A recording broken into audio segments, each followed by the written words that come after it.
കേരളത്തിലെ തദ്ദേശ സ്വയംഭരണ സ്ഥാപനങ്ങളുടെ പ്രസിഡന്റുമാർക്കെതിരെയുള്ള ഒരു സമരമാണ്.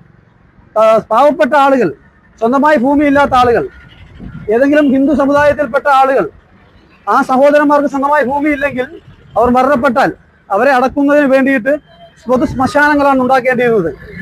കേരളത്തിൽ ഇപ്പോൾ ഞങ്ങളുള്ളത് പത്തനാപുരത്താണ്.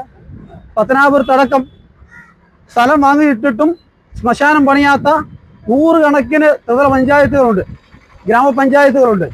ആ ഗ്രാമപഞ്ചായത്തുകളുടെ അധികാരത്തിലിരിക്കുന്ന ആളുകൾ അവർ മനസ്സിലാക്കുന്നില്ല. പാവപ്പെട്ട ആളുകൾ സ്വന്തമായി അവർക്ക് അടക്കാൻ പോലും സ്ഥലമില്ലാതെ വരുന്ന ഗതികേട്, സ്വന്തം അടുക്കളയുടെ അകത്തളങ്ങൾ പോലും ശവക്കുഴികളായി മാറ്റേണ്ടുന്ന ഗതികേട് കേരളത്തിലെ ജനങ്ങൾക്കുണ്ടായിട്ടുണ്ട്. കഴിഞ്ഞ ദിവസം പത്തനാപുരം ഗ്രാമപഞ്ചായത്തിലെ ഒരു സാധാരണപ്പെട്ട ഒരു വ്യക്തി മരണപ്പെട്ടപ്പോൾ അയാൾ അടക്കാൻ സ്വന്തമായിട്ട് സ്ഥലമില്ല. അവിടുത്തെ മുൻ പഞ്ചായത്ത് അംഗമാണ് അവിടെ സ്ഥലം നൽകിയത്, അയാളെ മറവ് ചെയ്യപ്പെട്ടത്. അപ്പോൾ ഇതുപോലുള്ള നിരവധി വിഷയങ്ങൾ കേരളത്തിലുണ്ട്. ഇതിന് പ്രതീകാത്മകമായ ഒരു സമരമാണ് ഈ സമരം. പത്തനാപുരത്തെ ഗ്രാമപഞ്ചായത്തിലെ കോൺഗ്രസിന് 3 പഞ്ചായത്ത് മെമ്പർമാരുടെ നേതൃത്വത്തിലാണ് നടത്തുന്നത്. ഈ പത്തനാപുരം ഗ്രാമപഞ്ചായത്തിൽ ശ്മശാനത്തിന് 55 സെന്റ് സ്ഥലം വാങ്ങിയിട്ട് ഇന്ന് 20 വർഷം പിന്നിടുകയാണ്. ഇവിടെ ശ്മശാനം ഇതുവരെയും പണി യാഥാർത്ഥ്യമാക്കിയിട്ടില്ല.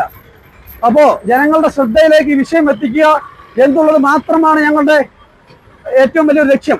ഞങ്ങൾ ഉയർത്തുന്ന ഈ സമരം ഞങ്ങൾ ഏറ്റവും കാലിക പ്രസക്തിയുള്ള ഒരു ആവശ്യമാണ് ഉയർത്തുന്നത്. സാധാരണപ്പെട്ട ജനങ്ങൾക്ക് വേണ്ടിയിട്ട് ഉയർത്തുന്ന ഒരു സമരമാണ്. പാവപ്പെട്ട 1 സെന്റ് ഭൂമി പോലും ഇല്ലാത്ത വാടക വീടുകളിൽ താമസിക്കുന്ന നിരവധി ആളുകളാണ് കേരളത്തിലുള്ളത്. അവർക്ക് വേണ്ടിയിട്ട് ഇത്തരത്തിൽ പ്രതീകാത്മകമായ ഒരു സമരം ചെയ്യുന്നത് അധികാരികൾ കണ്ണു തുറക്കണം. പൊതു ശ്മശാനങ്ങൾ എല്ലാ പഞ്ചായത്തുകളിലും പണിയണം.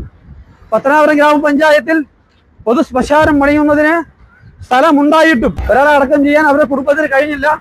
ഒരു പഞ്ചായത്ത് മെമ്പറുടെ സഹായം കൊണ്ട് മാത്രമാണ് മറവ് ചെയ്യപ്പെട്ടത്.